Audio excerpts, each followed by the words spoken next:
सभी के लिए नमस्कार। युवा से साधु युवा महादेव, मैं शिवम आप सभी का हमारी संस्कृत स्पेस टीम की ओर से आप सभी का स्वागत करता हूँ।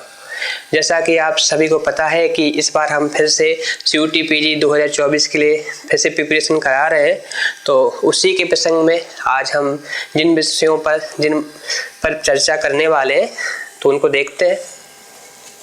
हमें जो टॉपिक दिए गए हैं हमारी टीम की ओर से पढ़ाने के लिए तो वही है। सबसे पहले हम समास पढ़ेंगे, फिर वेदांग पढ़ेंगे, फिर उपनिषद, हितोपदेश, मेघदूत, इन सभी पर चर्चा करेंगे क्रम से। लेकिन सबसे पहले आज हम जिस विषय पर चर्चा करने वाले हैं वह है क्या, समास। और समास में भी आज हम जिस पर चर्चा करने वाले हैं वह है आपका केवल समास। ठीक है, तो चलो हम सीधी चर्चा करते हैं अपने विषय पर। तो आप देख रहे होंगे स्क्रीन पे,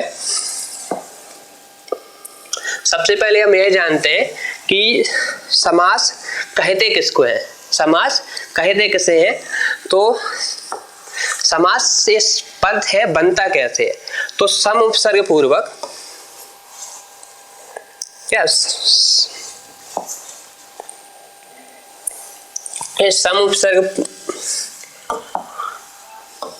सम उपसर्ग पूर्वक असुप्रेक्षणीय धातु से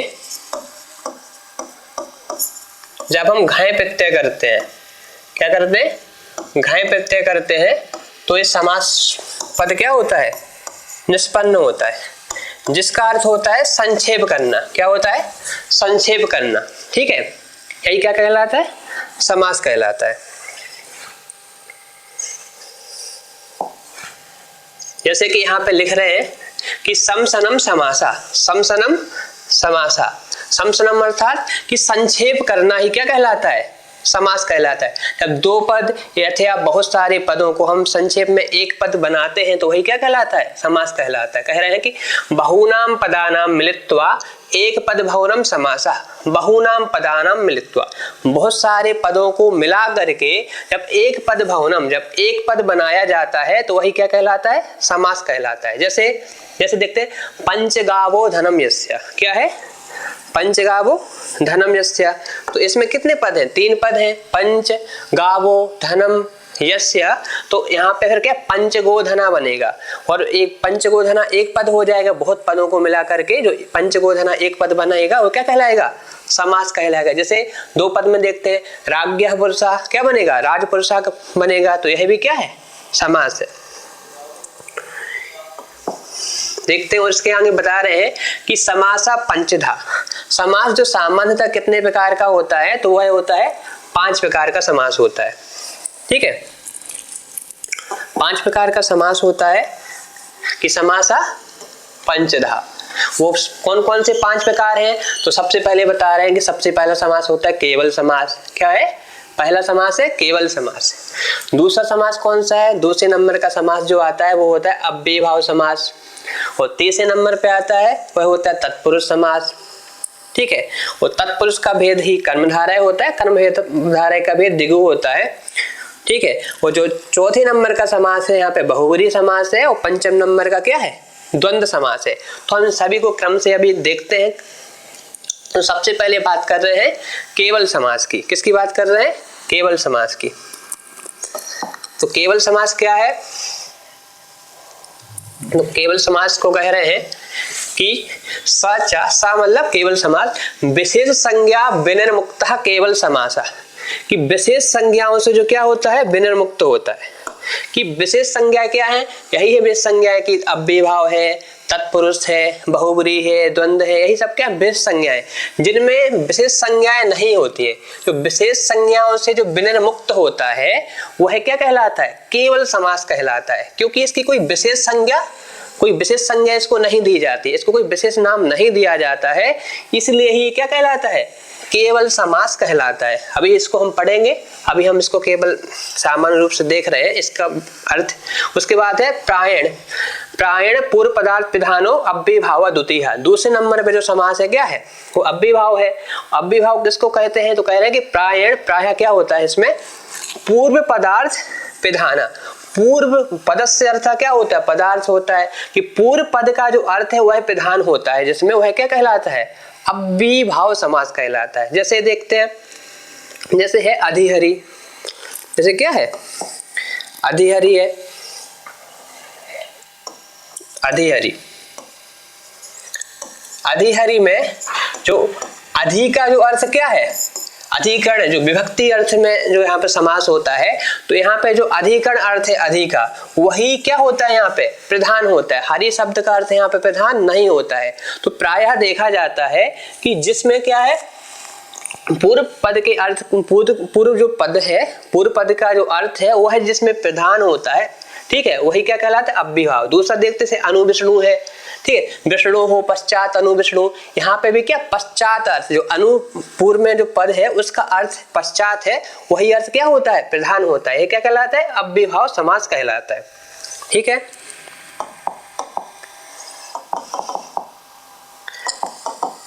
उसके बाद बता रहे हैं कि प्रायण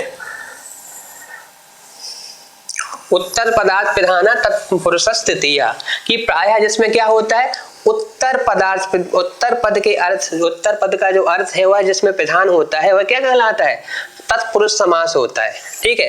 जैसे राज्ञः पुरुषः, ठीक है, राज्ञः अलग पद है, पुरुषः अलग पद है, लेकिन यहाँ पे बोले कि कौन प्रधान है, तो यहाँ पुरुष प्रधान है। कहा जाए कि राज पुरुषम आनया, तो किसको लेकर के आएंगे, राज पुरुष को लेकर के आएंगे, पुरुष को लेकर के आएंगे, इसलिए यहाँ पे क्या है जो तत्पुरुष होता है, तत्पुरुष में उत्तर पद क्या होता है प्रायः प्रधान होता है। ये मतलब प्रायः बात कर रहे हैं, हमेशा ऐसा नहीं होता है, इसके अपवाद होते हैं, लेकिन प्रायः देखा जाता है कि जो तत्पुरुष समास है, तत्पुरुष समास में उत्तर पद का जो अर्थ है वो प्रधान होता है। उसके बाद बता रहे हैं कि तत्पुरुष भेदः कर्मधारयः, जो तत्पुरुष समास जिसकी हम चर्चा कर रहे थे अभी, उसी का भेद क्या होता है कर्मधारय होता है। तत्पुरुष का ही भेद क्या होता है कर्मधारय होता है। देखते हैं इसको,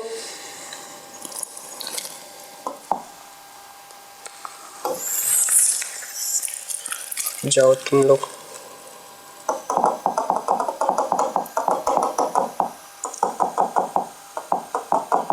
तो तत्पुरुष का ही भेद क्या होता है कर्मधारय होता है। तो एक सूत्र है वो होता है कि तत्पुरुषः समानाधिकरण कर्मधारयः, एक सूत्र है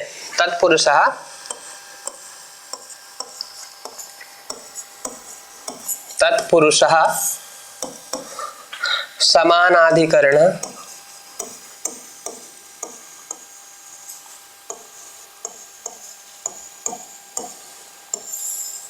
कर्मधारय।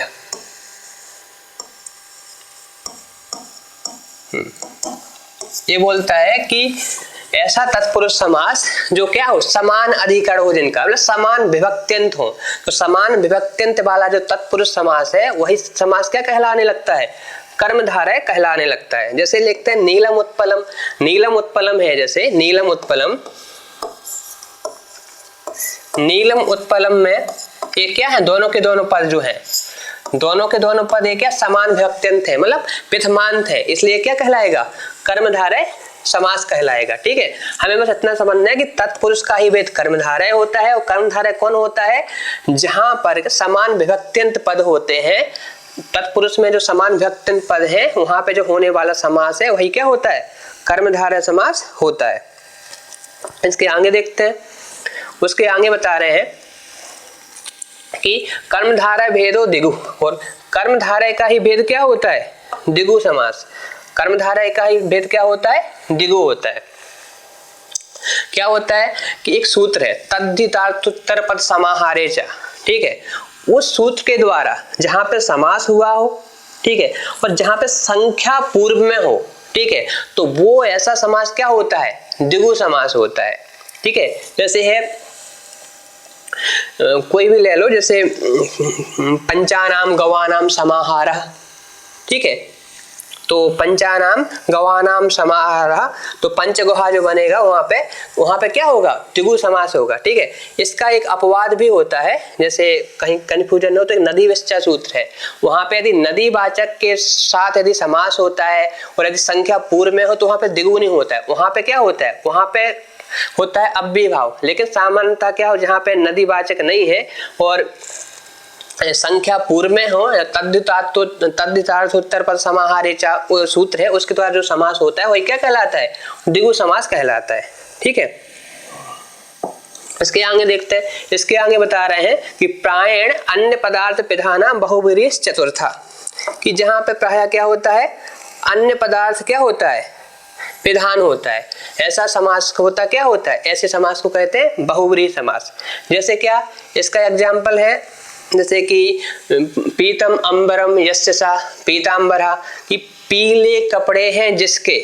ठीक है, तो यहाँ पे ना ही तो पीला कपड़ा पीला प्रधान है, ना ही कपड़ा, ना ही पीत प्रधान है, ना ही अंबर प्रधान है, बल्कि पीले कपड़े वाला जो पुरुष विशेष है, विष्णु है, कृष्ण है, वो क्या होते हैं? प्रधान होते हैं। तो बहुव्रीहि समास में क्या होता है? प्रायः अन्य पदार्थ ही प्रधान होता है। ठीक है, ये होता है बहुव्रीहि। इसके बाद आता है द्वंद्व समास। द्वंद्व समास में क्या होता है? प्राण उभय पदार्थ पिधानो द्वंद्वा पंचमा, कि जहां पे प्रायः उभय पदार्थ मतलब जितने भी पदों में समास हो रहा है सारे के सारे, जहां पे सारे के सारे पदों की प्रधानता होती है वो क्या होता है? द्वंद्व समास होता है। जैसे रामश्चा कृष्णश्चा राम कृष्णौ, तो यहाँ पे राम कृष्ण दोनों पदों की प्रधानता है, क्योंकि राम कृष्णौ गच्छता मतलब राम कृष्ण दोनों जा रहे हैं। ठीक है, तो द्वंद्व समास में क्या होते हैं? जितने भी उभय पदार्थ हैं उभय पदार्थ प्रधान होते हैं। ठीक, फिर से देख लेते हैं। कह रहे हैं कि सबसे पहले क्या है? बृहत संज्ञा विनिर्मुक्ता केवल समासा, जो बृहत संज्ञाओं से विनिर्मुक्त है। ठीक है, अव्ययभाव तत्पुरुष इत्यादि समास जिसकी संज्ञा नहीं हुई है, ऐसा जो समास होता है वो केवल समास होता है। दूसरे नंबर पे हमने पढ़ा, क्या पढ़ा? अव्ययभाव समास। अव्ययभाव में क्या होता है? पूर्व पदार्थ है उसका जो यहाँ पे अर्थ विधान हो वही क्या होता है? अव्ययभाव। जैसे अधिहरि है, अनुविष्णु इत्यादि उदाहरण है। तीसरे नंबर पे है तत्पुरुष है, जहाँ पे क्या उत्तर पदार्थ जो प्रधान है, उत्तर पद का जो यहाँ पे भी अर्थ प्रधान होता है वो क्या होता है? तत्पुरुष होता है। राज्ञा पुरुष इत्यादि, अक्षसोंडा इत्यादि। ठीक है, वो बोले तत्पुरुष का भेद कर्मधारय है। ठीक है, कर्मधारय में क्या होता है? समान, वो होता तत्पुरुष ही है लेकिन वहां पे समान विभक्ति वाले जहां पद होते हैं और वहां पे समास होगा तो वो क्या कहलाएगा? तत्पुरुषा समानाधिकरण कर्मधारय सूत्र के द्वारा कर्मधारय समास कहलाता है। और कर्मधारय भेद दिगु, कर्मधारय का ही भेद दिगु है। दिगु में लेकिन क्या हो? संख्या पूर्व में होती है। ठीक है, वो एक सूत्र है तद्धितार्थोत्तर पद समाहारे चा, और 3 अर्थों में जो होने वाला जो समास है और संख्या पूर्व में वही दिगु कहलाता है। ठीक है, उसके बाद बहुव्रीहि पढ़ा। बहुव्रीहि में क्या होता है? अन्य पदार्थ, अन्य पद का अर्थ प्रधान होता है। जैसे पीतम अंबरम यस्य बताया हमने कि पीतांबरम, पीतांबरम में क्या? पीले अंबर कपड़े किसके? विष्णु भगवान के। तो विष्णु अर्थ वहां पे प्रधान होता है, ना कि पीत और अंबर वहां पे प्रधान नहीं होता है। और द्वंद्व में क्या होता है? उभय पदार्थ की प्रधानता होती है। क्या द्वंद्व समास होता है। इसके आगे चलते हैं। इसके आगे है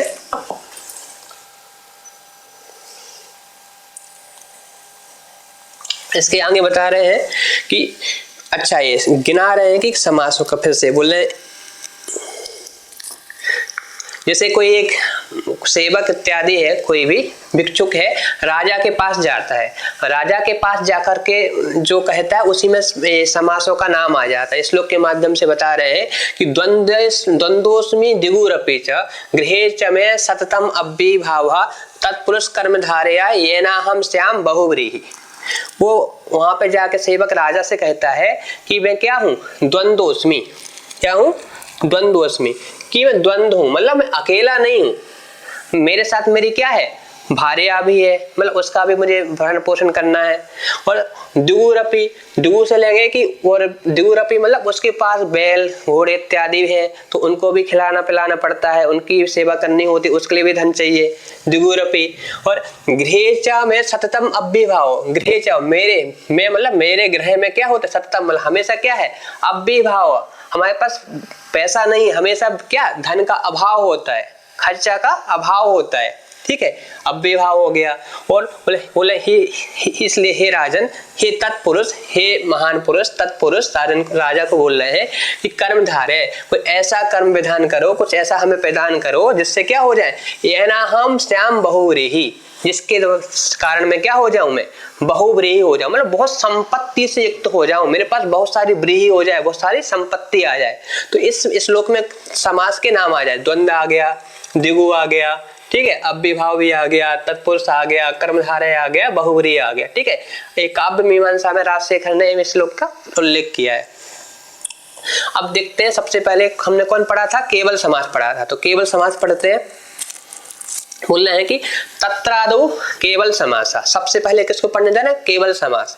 केवल समास हमने पढ़ा था कि जहां पे विशेष संज्ञाओं से जो विलयन मुक्त होता है वो क्या है, होता है केवल समास होता है।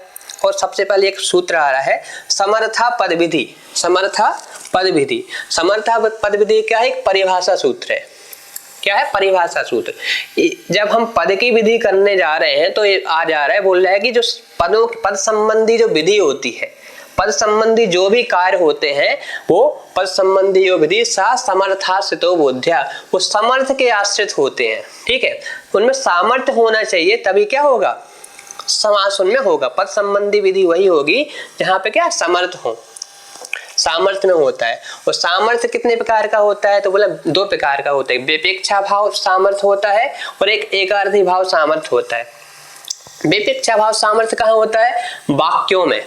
ठीक है, जहाँ पे योग्यता, आकांक्षा, संधि से युक्त जो वाक्य होते हैं वहां पे विपेक्षा भाव सामर्थ्य देखा जाता है। ठीक है, हम समास की बात कर रहे हैं तो समास में क्या होता है, एकार्थी भाव सामर्थ्य होता है। ठीक है, क्योंकि जिन पदों में हम समास करने जा रहे हैं उनमें ऐसा सामर्थ्य होना चाहिए कि वो एक पद बन पाए, एकार्थी भाव उनमें हो पाए। तो एकार्थी भाव सामर्थ्य में ही क्या होता है, समास होता है। ठीक है, फिर से देख ले रहे कि समर्था पद विधि आया, बोलता है कि पद संबंधी जो विधि है वो क्या होती है, समर्थ के आश्रित हमको जानना चाहिए, उन्हें सामर्थ्य होना चाहिए। तभी 2 लोग मिलते हैं जब उन परस्पर वो क्या हो, सामर्थ्य रखते हो एक दूसरे से जुड़ने का। ठीक है, इसलिए पद संबंधी जो विधि है, विधि मतलब जो कार्य है वो क्या हमें समझना चाहिए, समर्थ के आश्रित जानना चाहिए। ठीक है, इतना ही है इसका। उसके बाद एक सूत्र और आ रहा है प्राक्कडारात् समासा। प्राक्कडारात् समासा, ये भी क्या है, अधिकार सूत्र है।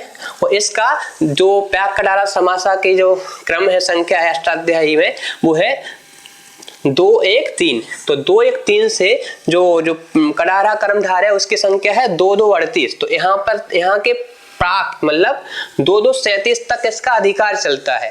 प्राक्कडारात् समासा का जो समासा जो इसमें पद है इसका अधिकार कहाँ तक चलेगा, 2 1 3 से लेकर के 2 2 37 तक इसका अधिकार चलता है। ठीक है, सभी सूत्रों में जाके समास की क्या हो जाएगी, समास का अधिकार चला जाएगा। बोलेगा कि समास समास ऐसे करके सब जगह जाएगा। उसके बाद है अधिक्रियते, ये तो हम समझ गए। उसके बाद सहस्वपा। सहस्वपा यही प्रमुख सूत्र है क्या, जो केवल समास करने वाला जो सूत्र है यही क्या है, प्रमुख सूत्र यही है, सहस्वपा। इसलिए केवल जो समास है उसको सहस्वपा समास भी कहते हैं। ठीक है, तो सहस्वपा ये भी क्या एक अधिकार सूत्र है और विधि सूत्र भी है, क्योंकि इस सुबंत का सुबंत के साथ ये सभी जगह जाता है कि इसका ही समास हो तो का सुबंत के साथ ही हो, मतलब तिगंत के साथ समास ना हो, तो इसका अधिकार भी जाता है और विधि सूत्र भी है, ये समास भी करता है। ठीक है, तो कह रहे हैं कि जो समास है वो क्या है,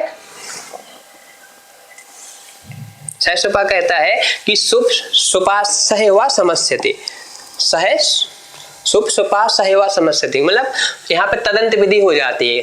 ठीक है, तदंत विधि का मतलब है कि सुप है, सुप प्रत्यय है तो उनसे क्या प्रत्यय तदंत विधि हो जाएगी। तो सुबंत सुबंतेन सहवा समस्यते, सुबंत का सुबंत के साथ समास होता है और वो विकल्प से समास होता है। क्या होता है, विकल्प से समास होता है। इनको हम अभी क्रम से देखेंगे, जब अव्ययीभाव पढ़ेंगे इसकी पूरी प्रोसेस प्रक्रिया पढ़ेंगे अभी, लेकिन कुछ विशेष बातें यहाँ पे बता रहे हैं। कह रहे हैं कि परार्थाभिधानम वृत्ति। सबसे पहले बता रहे कि वृत्ति क्या होती है, वृत्ति किसको कहते हैं, तो बोले परार्थाभिधानम वृत्ति। परश्चासो अर्थ परार्था होता है। ठीक है, परार्थस्य अभिधानम परार्थाभिधानम, जो परार्थ है, जो विशेष कोई विशेष अर्थ है, परार्थ है, एक अर्थी भाव जो सामर्थ्य इत्यादि उसी अर्थ में बोलते हैं। जो विशेष जो अर्थ है, परार्थ है, उसका अभिधान, अभिधान मतलब कथन, जिसके द्वारा कथन कहा जाता है, परार्थ का जिसके द्वारा कथन कहा मतलब कथन किया जाता है, उसको ही हम क्या कहते हैं, वृत्ति कहते हैं। ठीक है। जैसे बता रहे हैं कि राज्ञ पुरुषा में लेते हैं, राज्ञ पुरुषा, राज्ञ अलग पद है, पुरुषा अलग पद है, ठीक है। लेकिन जब समास होगा तो राज पुरुषा इस मतलब पूरे एक पद बन जाएगा, तो राज पुरुषा इस अर्थ को बतलाएगा, परार्थ को बतलाएगा, ठीक है। इसलिए इसी को ही हम क्या करते हैं, वित्ति कहते हैं। जो पर अर्थ, जो दूसरे अर्थ का जो अभिधान जो कथन करता है, उसी को क्या कहते हैं, हम वित्ति कहते हैं। और वो कितने प्रकार की होती है, तो बोले पंचधा। वित्ति कितने प्रकार की है, 5 प्रकार की है। पहली वित्ति कौन है, तो पहली कृत मतलब कृदंत वित्ति, दूसरी है तद्धित वित्ति, तीसरी है समास जो हम पढ़ ही रहे हैं समास वित्ति, उसके बाद है एक शेष, और अंतिम है सरादंत धातु रूप वित्ति। तो 5 प्रकार की वित्ति होती है। पूछा जा सकता है कि वित्ति किसे कहते हैं, सीधे क्वेश्चन आए तो मतलब है परार्थाभिधानम वित्ति, इसको रट लीजिए, ठीक है। वो कितने प्रकार की है, तो 5 प्रकार की भी है। एक कृदंत हो गया, दूसरा तद्धित हो गया, तीसरा समास है, ठीक है, चौथा क्या एक शेष हो गया, और अंतिम क्या है सनाद्यंत धातु रूपी। तो 5 प्रकार की वृत्ति होती है। इसको क्रम से हम अभी देखते हैं। तो सबसे पहले कृदंत बता रहे हैं। कृदंत में जैसे कैसे बनता है, कार्य कहा, भोक्तुम इत्यादि जो इसके उदाहरण बनते हैं, भी क्या है वृत्ति है, कृदंत वृत्ति हो गई। दूसरी तद्धित वृत्ति, उपगोहोपत्यम, उपगवहा, दासरथी, ये सब क्या तद्धित के उदाहरण है, तद्धित वृत्ति होती है। समास में तो हम पढ़ेंगे, ये भी राजपुरुषा जैसे उदाहरण दे रहे हैं। एक शेष में जैसे माता चा पिता चा, यहाँ पे एक ही शेष रहता है दोनों में, ठीक है। माता चा पिता का क्या बनता है, माता चा पिता चा पितरऊ, वागर्था विसंपत्तु वागर्थ प्रतिपत्ते जगथा पितरऊ वंदे। तो यहाँ पे क्या एक शेष का उदाहरण है। उसके बाद सनादंत धातु रूप वित्ति, जैसे पिपठितुम इच्छति पिपठि सति बना है, ठीक है। जो सन के काम्य किंकिशोर थाचार के वडंजी का है, जो सनादि है, जो 12 प्रत्यय जिसके अंत में होते हैं, तो उसके सनादंत, तो उसकी क्या हो जाती है, सनादंत की धातु संज्ञा हो जाती है, ठीक है। तो सनादंत धातु रूप वित्ति होती है अंतिम 5। सादंता धातु उसके द्वारा क्या हो जाती है, धातु संज्ञा हो जाती है, 12 प्रत्यय जिसके भी अंत में होते हैं। उसके बाद बता रहे हैं कि विग्रह क्या होता है। तो विग्रह को बता रहे हैं कि वित्यर्थ अवबोधकम वाक्यम विग्रह, वित्यर्थ अवबोधकम वाक्यम विग्रह। जो हमने अभी पढ़ा था, वित्ति पढ़ा था, वित्ति पढ़ा था, तो उसी को बता रहे हैं कि जो वित्ति का जो अर्थ है, वित्ति का जो क्या है अर्थ है, उसको जो अवबोधक, वित्ति के अर्थ को जो बताने वाला जो वाक्य है, ऐसे वाक्य को ही हम क्या कहते हैं, विग्रह कहते हैं। जैसे हमने वित्ति 5 प्रकार की पढ़ी, 5 प्रकार की जो वित्ति है, ऐसे इन वित्तियों का जो अर्थ बतलाता है, अर्थ बतलाने वाला जो क्या हो गया वाक्य हो गया, उसी वाक्य को ही हम क्या कहते हैं, विग्रह कहते हैं। इसको भी आप अच्छे से याद कर लीजिए, सीधे पूछ सकते हैं कि विग्रह का लक्षण क्या है। तो विग्रह है वित्यर्थ अवबोधकम वाक्यम विग्रह, कि वित्ति के अर्थ को बतलाने वाला जो वाक्य है, ऐसे वाक्य को ही हम क्या कहते हैं, विग्रह कहते हैं। तो वो विग्रह कितने प्रकार का होता है, पता है, विग्रह 2 प्रकार का होता है। कौन कौन, तो एक बोले सचा लौकिक अलौकिक चेति द्विधा। एक तो लौकिक विग्रह होता है, एक अलौकिक विग्रह होता है।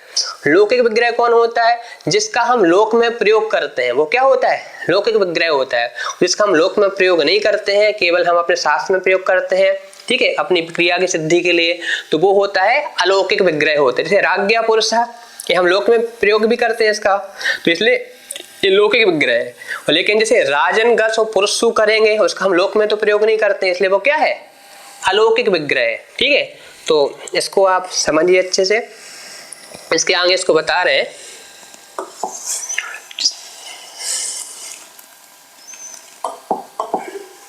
जैसे बोले तत्र पूर्वम भूत इति लौकिका। जैसे अभी पढ़ा हमने कि तत्र, उन दोनों में से जो पहला है कौन, लौकिक विग्रह, वो क्या होता है, पूर्वम भूत, पूर्वम भूता, ये क्या है, ये लौकिक विग्रह है, ठीक है। और पूर्वम भूत सु इति अलौकिक विग्रह, ये क्या है, अलौकिक विग्रह। अब यहाँ पे बताते हैं इनको समास करके, ठीक है।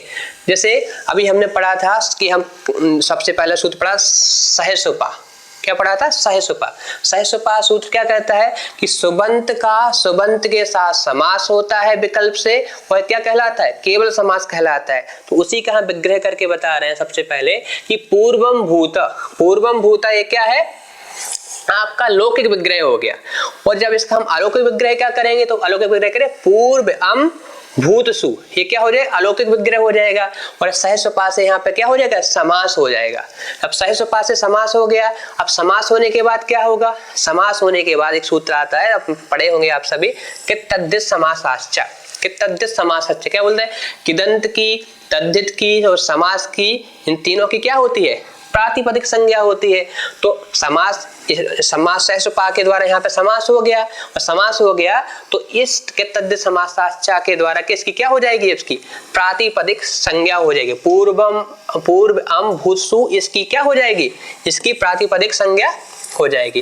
जब प्रातिपदिक संज्ञा हो जाएगी तो एक सूत्र आता है सुपो धातु प्रातिपदिकयोः, बोलता है कि प्रातिपदिक के जो अवयव सुप है उनका क्या होता है, लुप होता है। तो प्रातिपदिक की संज्ञा तो हो गई पूर्व अम भूत सु की, तो इसके जो अवयव जो सुप है, एक अम हो गया और सु हो गया, इनका क्या हो जाएगा, लुक हो जाएगा। जब इनका लुक हो जाएगा तो क्या बचेगा, पूर्व बचेगा और भूत बचेगा, इतना बचा। इस अवस्था में फिर क्या होगा, इसका सुप का तो लोप हो गया, लुक हो गया। उसके बाद भी एक न्याय लग जाता है, एक देश विकृत मनन्वत। कहते हैं जैसे कोई कुत्ता है, कुत्ता की यदि पूंछ काट दी जाए तो वो क्या कुत्ता ही रहता है, मतलब गधा इत्यादि तो नहीं बन जाता है। इसी प्रकार माना कि पूर्व भूत यहाँ पे पूर्व अम भूत सु था, अम और सु का लुक हो गया है, फिर भी ये क्या रहेगा, प्रातिपदिक ही रहेगा। प्रातिपदिक रहने से फिर से यहाँ पे क्या हो जाएगी, सु की उत्पत्ति हो जाएगी, स्वादि उत्पत्ति। इससे क्या हो जाएगा, सु फिर से आ जाएगा।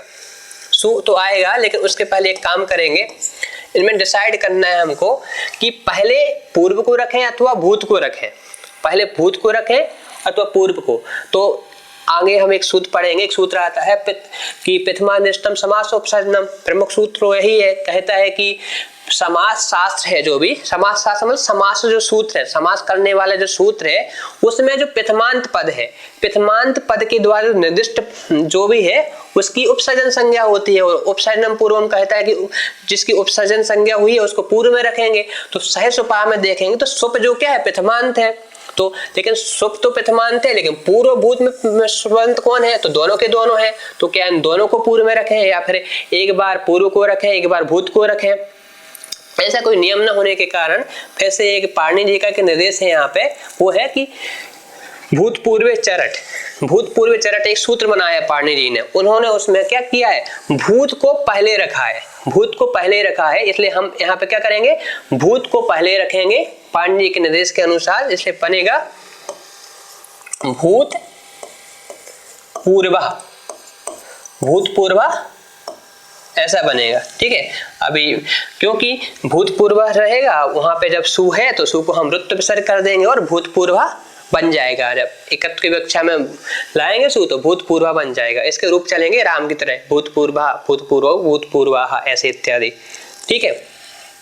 भूतपूर्व का अर्थ क्या होता है कि भूतपूर्व प्रधानमंत्री, ठीक है, पहले जो भी है भूतपूर्व, जैसे प्रधानमंत्री को ना मनमोहन सिंह जैसे फॉर्मर, जिसको आप कुछ लगा के बोल देते हैं इंग्लिश में।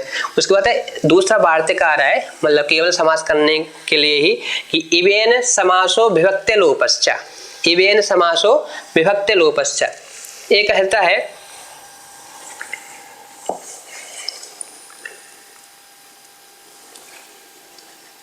ये कहता है कि यू जो यू शब्द है, यू शब्द के साथ समास होता है, इवेन समासो विभक्ति लोपश्च। इसका अर्थ है कि यू शब्द का सुबंत के साथ समास होगा, सुबंत के साथ यू शब्द का समास होगा, लेकिन विभक्ति का लोप नहीं होगा। जो विभक्ति का लोप हो जाता है सुपो धातु प्रातिपदिकयोः से, वो लोप यहाँ पे नहीं होगा, ठीक है। जैसे बता रहे हैं इसका एग्जाम्पल कि ये वार्तिक है, इवेन समास विभक्ति लोपश्च, बता रहे हैं कि बागर्थौ यू, बागचा अर्थ क्या बनता है, बागर्थौ बनता है दोनों समास करने के बाद।